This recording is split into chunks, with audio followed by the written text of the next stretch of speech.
Oke, assalamualaikum warahmatullahi wabarakatuh. Oke, terima kasih sebelumnya buat teman-teman udah mampir ke channel saya. Nah, di sini aku pengen ngasih course ya, mini course mungkin ya untuk belajar React gitu, untuk pemula. Course ini bisa untuk teman-teman yang baru mau belajar React atau yang sudah pernah pakai React tapi pengen mendalami lagi. Di course ini aku akan nyoba bedah React dari awal, dari scratch, biar kita sama-sama lebih ngerti gitu ya. Sebelumnya kenalin dulu, halo, nama aku Cahyo dari teman ngoding. Eh, ya emang ngoding kan paling enak sama temennya, jadi saya berusaha jadi teman kamu untuk ngoding, untuk ngajarin kamu kalau belum pernah ngerti, atau kita bisa sharing bareng. Eh, aku udah kira-kira 7 tahunan lebih di bidang ini, di bidang software developer. Karena kata orang nggak kenal nggak sayang, jadi itu dia perkenalan dari saya. Oke, sebelum kita mulai mungkin ada baiknya kita tahu sejarahnya dulu kali ya, biar kita lebih ngerti React itu apa gitu. Jadi React itu library JavaScript dibuat sama Facebook di 2011 untuk mereka pakai sendiri gitu. Jadi dulu tahun itu tuh yang paling terkenal untuk single page application masih AngularJS ya. Nah, Facebook nih buat di 2011 buat mereka pakai sendiri biar lebih efektif untuk mereka gitu. Di 2012 Instagram juga pakai React. Di 2013 si Facebook ini buat React itu jadi open source. Nah, awalnya kan awalnya dia nggak open source tuh. Di 2013 dibuat open source. Nah, ketika dibuat open source di 2013, orang-orang tuh kurang suka sebenarnya pakai si Facebook ini karena dia pakai namanya JavaScript XML gitu. Dia pakai hal yang berbeda gitu sama yang si AngularJS dan lain sebagainya itu. Nah, tapi lama kelamaan kok ketika dicoba-coba sama orang kok ternyata enak gitu. Ternyata kok menyenangkan gitu. Akhirnya mulai banyak tuh yang make. Di 2014 tuh banyak banget perusahaan-perusahaan besar yang udah mulai make React tuh. Selain Facebook maksudnya ya.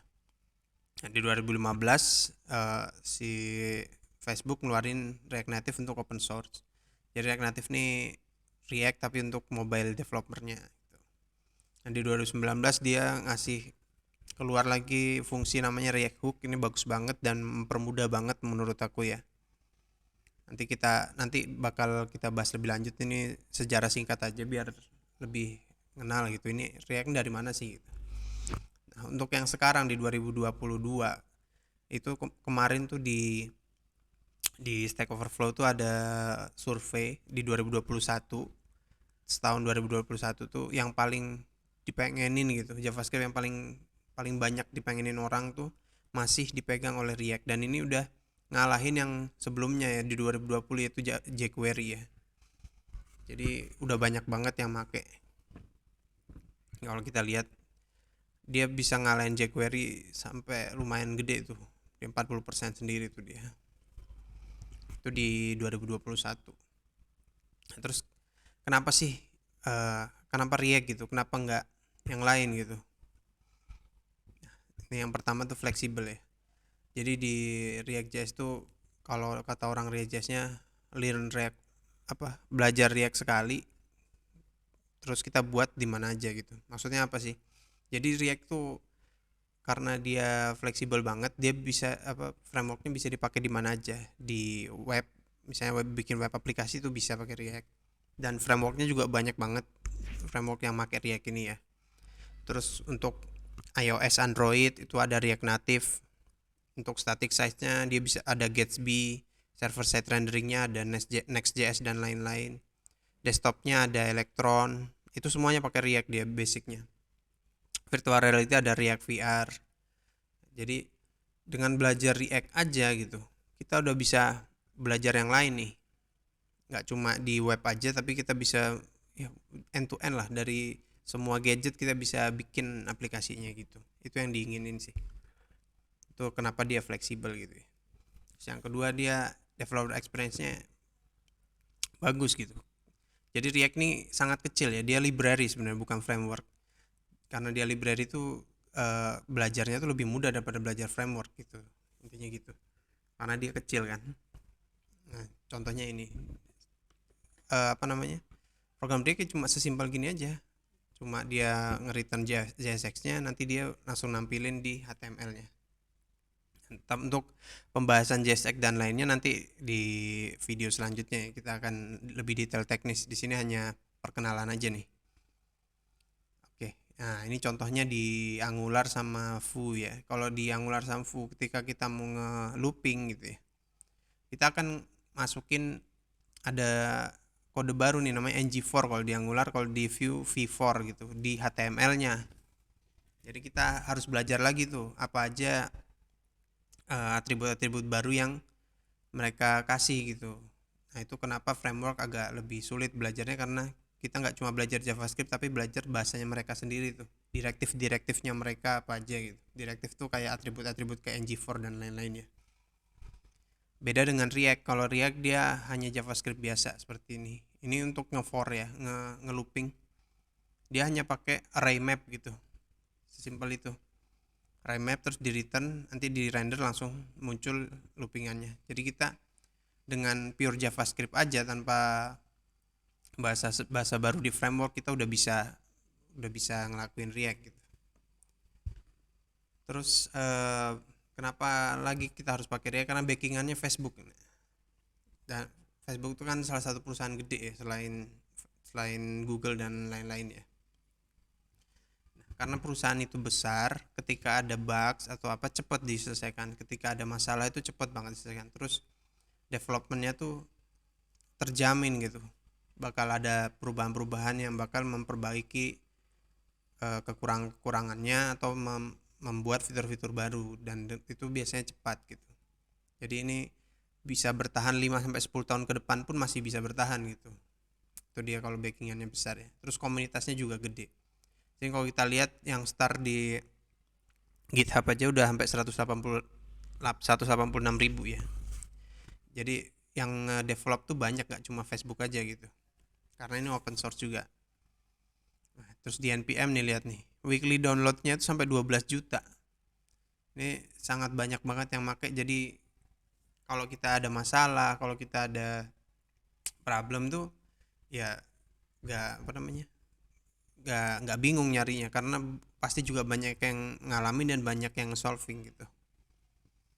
Terus kenapa lagi kita pakai React? Nah, komponen UI library-nya juga banyak nih. Jadi kadang kita malah nggak usah bikin komponen sendiri, tinggal make aja. Ini kayak Material UI-nya React, ada Chakra UI, Fluent UI dari Microsoft, Tailwind, Bootstrap tuh semuanya support ke React gitu. Jadi cocok banget sih kalau misalnya kita pengen make gitu ya. Mempermudah banget. Nah, terus performanya tuh juga bagus.